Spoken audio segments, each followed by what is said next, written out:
하나님의 말씀은 구약 성경 출애굽기 15장 제가 22절부터 26절까지 27절까지 읽도록 하겠습니다. 읽습니다. 모세가 홍해에서 이스라엘을 인도하며 그들이 나와서 수르 광야로 들어가서 거기서 사흘 길을 걸었으나 물을 얻지 못하고 마라에 이르렀더니 그곳 물이 써서 마시지 못하겠으므로 그 이름을 마라라 하였더라. 백성이 모세에게 원망하여 이르되 우리가 무엇을 마실까 하며 모세가 여호와께 부르짖었더니 여호와께서 그에게 한 나무를 가리키시니 그가 물에 던지니 물이 달게 되었더라. 거기서 여호와께서 그들을 위하여 법도와 율례를 정하시고 그들을 시험하시되 이르시되 너희가 너희 하나님 나 여호와의 말을 들어 순종하고 내가 보기에 의를 행하며 내 계명에 귀를 기울이며 내 모든 규례를 지키면 내가 애굽 사람에게 내린 모든 질병의 하나도 너희에게 내리지 아니하리니 나는 너희를 치료하는 여호와임이라. 아멘. 우리나라는 별로 그렇게 많은 상황이 생기지 않지만은 비가 잘 내리지 않는 곳에서는 지금 그 바닥이 전부 건조하게 말라서 바닥이 다 드러난 것을 볼 수가 있습니다. 과거에는 물이 많을 때는 아무것도 보이지 않고 깨끗하고 참 시원한 물을 볼 수가 있었는데 밑바닥이 다 드러나서 뭐 여러 가지 부산물들, 여러 가지 쓰레기들, 오물들, 그리고 갈라진 땅들 참 보기 흉한 것을 우리가 볼 수가 있죠. 우리가 사는 이 세상에서 하나님께서 주시는 은혜와 성령의 감동과 하늘의 신령한 은사로 마음이 채워지면 마치 물이 가득한 저수지와 같이 정말 깨끗하고 아름다운 모습을 보여줄 수가 있지만은 하나님의 성령이 떠나시고 하나님의 은혜가 메마르고 하나님의 은총이 사라지면 그 마음속에 육체의 본성 때문에 일어나는 많은 것들이 드러나기 때문에 얼마나 어지러운 사회를 만들게 되고 다른 사람들에게 영광스럽지 못한 모습을 보여주게 되는가를 얼마든지 알 수가 있습니다. 또 사람은 이전에 좋았던 것을 참 쉽게 잊어버리는 존재입니다. 이전에 잘 살았던 거, 이전에 행복하게 살았던 거, 이전에 기쁜 일이 있었던 거, 이런 것들을 잊어버리고 그냥 지금 당하는 여러 가지 잠깐 동안의 고난과 괴로움과 그리고 걱정을 잃어버리지 못하고 그걸 내려놓지 못하고 그것에 매달려서 간식하고 분노하고 또 속상해하고 이제 그러는 경우들을 얼마든지 볼 수가 있습니다. 자, 우리가 읽은 이스라엘 백성들의 모습을 보십시다. 이스라엘 백성들이 하나님의 인도하심으로 이제 홍해를 건너죠. 그 전에 애굽의 10가지 재앙을 내리시는 하나님의 재앙을 보면서 이스라엘 백성들이 얼마나 놀랍겠어요. 10가지 재앙이 일어나는데 자기들에게는 하나도 해가 일어나지 않는 것을 보면서 하나님의 능력과 영광과 그 권세를 얼마나 찬양을 했겠어요. 아마 감사합니다. 감사합니다. 아마 애굽의 재앙이 내릴 때마다 이스라엘에 내리지 않는 것을 보면서 감사합니다 한마디만 했어도 10가지 재앙이니까 10번은 감사를 했을 거 아니겠어요? 감사합니다. 감사합니다가 아마 연발이 되었을 거예요. 더군다나 그들이 애굽을 나와서 홍해를 건너게 되었을 때 얼마나 놀라운 광경에 입을 쪽 벌리지 않았겠어요? 자, 하나님은 이스라엘 백성들 앞에서 홍해를 없애버린 게 아니라 그 홍해에 길을 내신다는 말이에요. 거기에 길이 열리게 하고 사람이 나갈 길이 만들어지게 하신다는 말이에요. 이것은 무슨 말인가 하면 하나님은 우리가 이 세상을 살 때 우리 앞에 놓여있는 문제들이나 우리가 해결해야 될 문제들을 없애버려 주셔서 우리에게 은혜가 있게 하시는 분이 아니라 그 일들을 통해서 하나님이 우리가 해야 될 일과 가야 될 길을 만들어 주시는 하나님이시라고 하는 것을 우리들에게 보여주시는 거예요.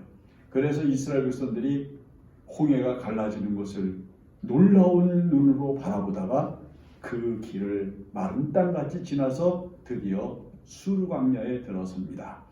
수르 광야에서 이 이스라엘 백성들이 지금 요즘으로 말하면 수에즈 운하 옆에 있는 길을 따라서 어디까지 갔는고 하니 마라까지 갔는데, 홍해에서 마라까지 가는 길이 얼마나 되는고 하니 약 53km 정도 된다고 합니다. 53km 정도면 130리 정도, 조금 더 되죠. 그 길을 이스라엘 백성들이 가는 길이 며칠이 걸렸는고 하니 사흘이 걸렸습니다. 이스라엘 백성들이 사흘 길을 가는데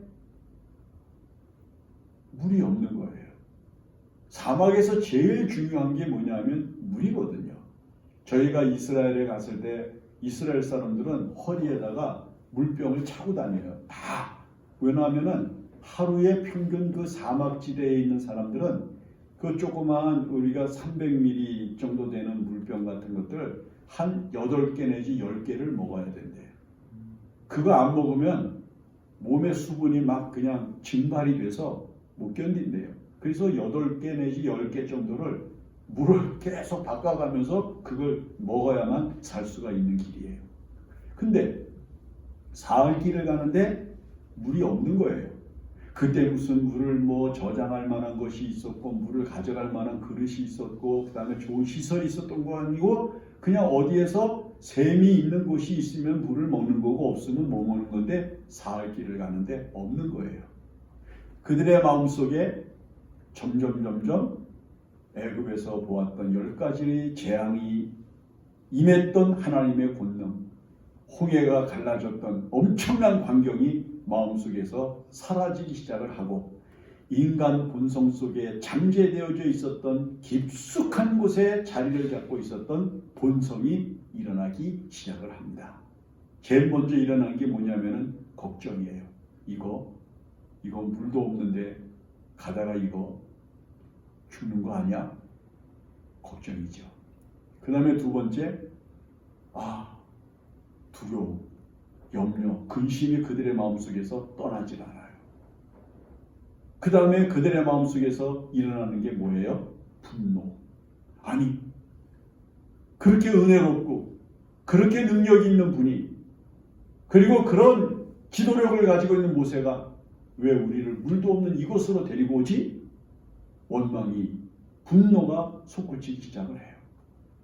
하나님의 성령이 떠나간 마음, 하나님의 은혜가 메말라버린 인간의 마음 속에서 제일 먼저 일어나는 것이 두려움과 그리고 분노예요. 그 다음에 세 번째는 주변에 있는 사람을 원망하기 시작을 합니다. 모세를 원망하기 시작을 하죠. 왜냐하면 지도자니까. 자기들 인도하는 인도자니까 원망을 하기 시작을 합니다. 인도자는 반드시 인도를 받고 따라오는 사람들의 생명과 그리고 그들의 안전과 그들의 평안을 보장할 수 있는 사람이어야 되는데, 모세가 지금 이스라엘 백성들이 필요로 하는 것이 없는 곳으로 지금 인도해 왔단 말이죠. 53km를 참고 견디고 그 다음에 목마름을 참으면서 왔는데 딱 보니까 물이 있는 거예요. 와, 그 물이 얼마나 고맙고 얼마나 멋있게 보였습니다. 근데 가서 그 물을 대하고 보니까 이 물이 쓴물이에요. 어떤 성서학자는 이 마라의 쓴물이 어떻게 만들어진 물이라고 생각을 하는가 하면은, 이게 비가 많이 이렇게 내리거나 그럴 때 물이 한 곳으로 쭉 이렇게 이제 깊은 곳으로 흘러 들어오지 않겠어요? 그런 물이 이렇게 웅덩이 같이 고여서 있다가 그 다음에 이제 햇볕에 의하여 증발이 되기 시작을 하면서 물이 소금물 같이 짜진다는 거예요. 그래서 그것이 쓴맛이 느껴진다는 거예요. 바로 이 마라의 쓴물은 그런 물이에요. 그러니까 밑에서 샘이 솟아나는 그런 물이 아니라, 물이 좀 다른 데 있었을 때에 그것들이 분지가 이게 낮은 곳으로 물이 흘러 들어와 가지고 거기에 물이 이렇게 고여 있다가, 그래도 맨 처음에는 좀 먹을만 했을지 모르죠. 그런데 시간이 지나고 나니까 뜨거운 떼약볕에 의하여 물이 증발을 하면서 소금기가 많아지는 물이 됐는데 이 물이 쓴물이다. 이렇게 지금 설명을 하는 것을 제가 봤거든요. 참 좋은 번역이라고 생각을 해요. 해석이라고 생각을 해요. 바로 그런 거예요. 솟아나는 물이 아니라 이렇게 고여서 생겨버린 물. 그 이스라엘 백성들이 그 물을 먹어보니까 못 먹겠는 거예요. 써서 먹을 수가 없는 거예요. 그러니까 그들의 분노가 증폭이 되죠. 더 화가 나는 거예요. 차라리 없으면은 맨 처음에 일어난 분노의 연결일 뿐인데 이제는 물인 줄 알고 달려들었는데 물이 아닌 걸 보니까 그들의 마음속에서 분노가 폭발을 하고 그 다음에 그 분노가 누구를 향하는가 하면은 자기를 인도했던 모세를 향해서 증오하는 마음으로 원망을 하면서 우리가 무엇을 마실까? 얼마나 단호한 얘기를 해요. 자, 우리 인생이 그래요.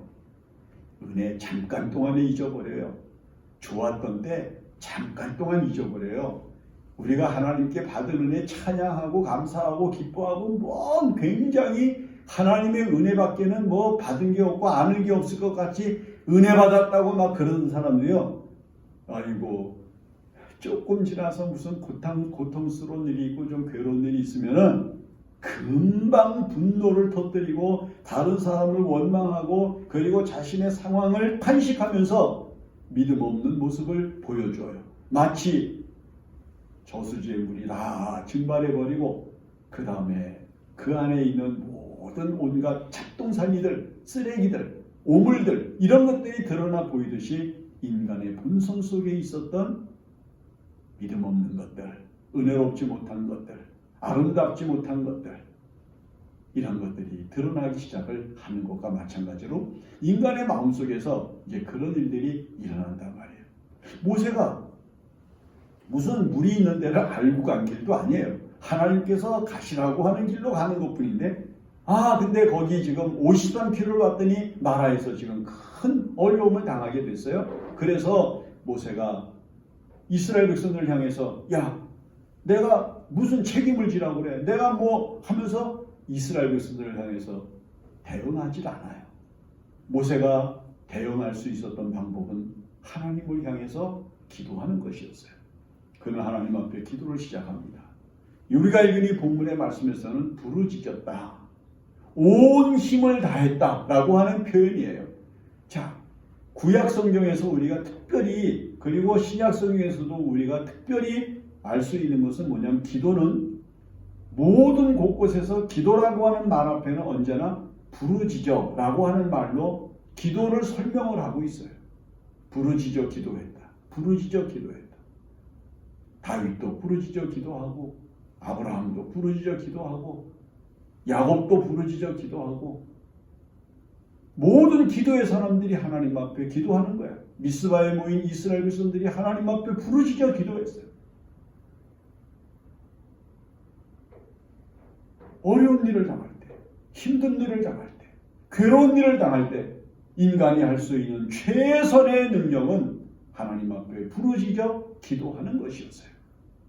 그래서 손양원 목사님 같은 분은 뭐라고 얘기를 했는가 하니 기도를 노동같이 해라 그랬어요. 노동은 뭐예요? 시간을 바치고 인간의 수고를 땀 흘려서 바치는 거잖아. 그래서 거기서 뭘 얻어요? 대가를 얻는 거야. 시간을 바치고 땀 흘려 수고한 대가를 얻는 것이 임금이잖아. 그래서 돈을 버는 거예요. 하나님 앞에 기도한다고 하는 것은 노동과 같아야 된다. 그 기도하는 시간만큼 하나님이 은혜를 주시고 그 수고를 하는 만큼 하나님께서 은혜를 주신다. 기도의 정열과 그리고 기도의 열심과 그리고 기도를 향한 아주 강한 힘을 쏟아내는 인간의 의지가 하나님이 값을 주실 수 있는 노동이다. 이렇게 얘기를 해요. 근데 우리는 기도 어떻게 해요? 그냥 잠깐 하나님 왔습니다. 오늘도 어제와 같이 또 평안할 줄로 믿습니다. 하나님 빠이빠이 그리고 가간 말이에요. 그냥 기도를 대충 한단 말이에요. 모세는 부르짖었어요. 하나님 앞에 부르짖었더니 하나님께서 그 쓴물을 없애버리시고 단물이 쏟아져 나오게 샘을 내신 것이 아니라 그 물을 단물로 바꿔버려요. 아까 얘기했죠. 이스라엘 백성들 앞에 홍해를 없애버리시고 이스라엘 백성들이 평탄한 길로 가게 하신 분이 아니라 그 홍해를 가르셔서 길을 내시고 이스라엘 백성들이 지나가게 하신 하나님께서는 쓴물이 없어지고 단물이 솟아나오게 하신 분이 아니라 하나님께서는 그 쓴물을 하나님의 권능으로 단물이 되게 해주셔요. 근데 그 단물이 되게 하는 방법이 뭐냐면 하나님께서 모세에게 한 나무를 지시하셔요. 저기서 나뭇가지를 베다가 그 쓴물에 던져라. 그러면 된다. 그래서 모세가 아니 지금 물이 써서 단물이 필요한데 나뭇가지를 던지라니 의심했을까요? 글쎄 이 본문의 말씀에 상황으로 봐서 모세는 의심하지 아니하고 하나님의 권능을 믿고 하나님의 은혜가 나타날 줄로 확신하면서 그는 하나님께서 지시하신 나무를 베어가지고 나뭇가지를 베어서 물에다가 던졌어요. 놀랍게도 그 나뭇가지가 물에 던져지자마자 그 써서 마실 수 없었던 물이 변하여 단물이 되는 놀라운 기적이 일어난 거예요. 루터라고 하는 사람이 뭐라고 얘기를 했는가 하면 이렇게 얘기를 해요. 나는 기적을 베풀기보다는 나는 기적을 일어나게 하기보다는 나는 하나님 앞에 순종하는 사람이 되고 싶다. 사람들은 자꾸 뭐가 일어나면 은혜라고 생각을 하는가 하면 기적이 일어나고 이적이 발휘되고 놀라운 사건이 일어나면은 하나님이 도우셨고 하나님이 은혜가 나타났다고 생각할지 모르지만 가장 중요한 하나님의 능력은 무엇을 통해서 이루어지고 그 결과가 무엇인가? 순종이라는 거예요. 그래서 하나님께서는 이스라엘 백성들에게 순종은 제사보다 나은 거다라고 가르치신 거예요. 그 성경 곳곳에서 하나님의 말씀을 순종하는 사람에게 은혜가 나타나고 하나님의 역사가 이루어지는 놀라운 영광을 보여주시는 것을 우리에게 알게 하시는 거죠. 자, 나뭇가지를 베어서 물에 던졌더니 그 쓴물이 단물이 되는 놀라운 기적이 베풀어졌어요. 모세의 순종은 기적을 일으켰어요. 우리가 이 세상을 살면서 하나님의 말씀이 상식과 맞지 않고 내 이성으로 용납이 되지 않고 내가 지금까지 살아온 경험에서 도저히 받아들여지지 않는다고 할지라도 그게 하나님의 뜻이라고 그게 하나님이 원하시는 것임을 알고 겸허히 순종하면 순종 뒤에 뭐가 나오느냐? 기적이 일어난단 말이에요. 베드로를 보세요. 제가 많이 맞도록 수고하였지만은 얻은 것이 없지만은 말씀에 순종해서 제가 말씀에 순종해서 제가 그물을 내리겠습니다. 그랬더니 못 잡았던 고기를 2배나 채우게 잡잖아요. 사람이 왜 주님의 말씀 앞에서 기적을 먼저 원할까? 순종이 먼저인데.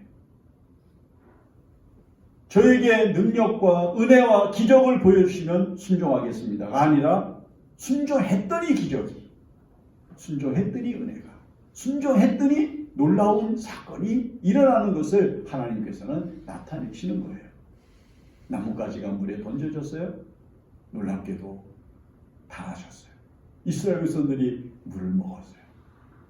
모세가 베어서 던진 나뭇가지는 예수 그리스도의 십자가를 상징하는 거예요.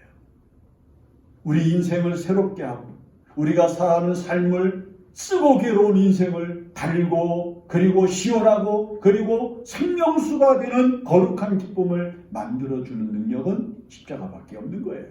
우리가 이 세상에서 지금 무엇을 붙들고 무엇으로 우리의 인생을 변화시키고 우리의 가정을 변화시키고 세상을 변화시키고 우리가 살아가고 있는 이 삶을 이 괴로운 것으로부터 벗어나서 달고 아름다운 것으로 변화시킬 수가 있는가? 십자가밖에 없는 거예요.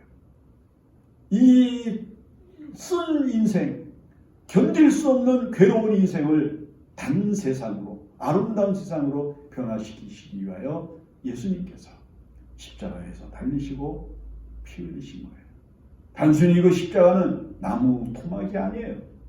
하나님께서 쓴물을 단물로 바꾸셨던 마라에 던져진 생명의 나무요, 변화의 나무요, 은혜의 나무요, 거룩한 나무라고 하는 사실을 우리가 이해를 해야 됩니다. 단물이 됐어요.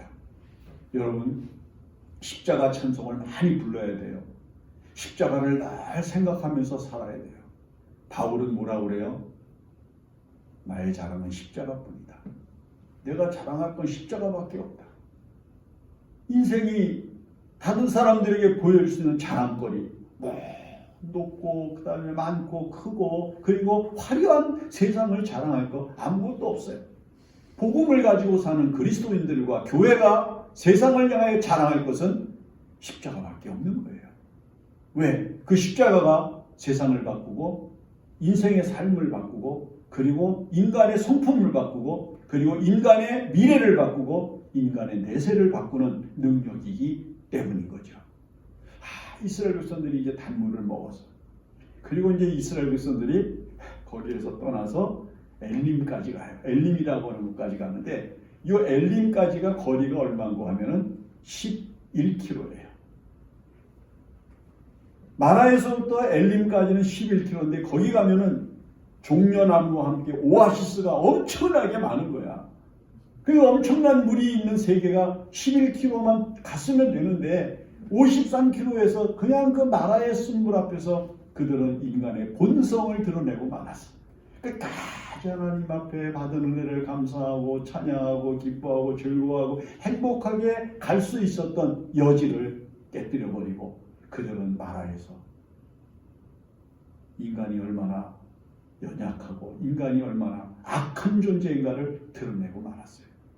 하고 조금만 참고 더 갔으면 엘림에 이르는 건데 11km만 갔으면 되는데 자동차로 말하면 한 15분쯤 가면 되는 거야.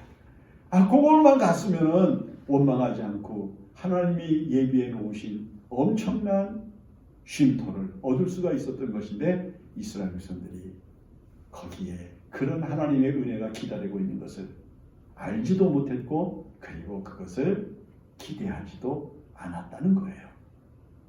여러분, 이제 여러분들이 이 한 해를 살면서 이제 여러분들은 좀 불평스럽고 좀 원망스럽고 좀 고통스럽고 좀 속상한 자리를 만나면 그래, 은혜를 잊지 말고 조금 더 가보자.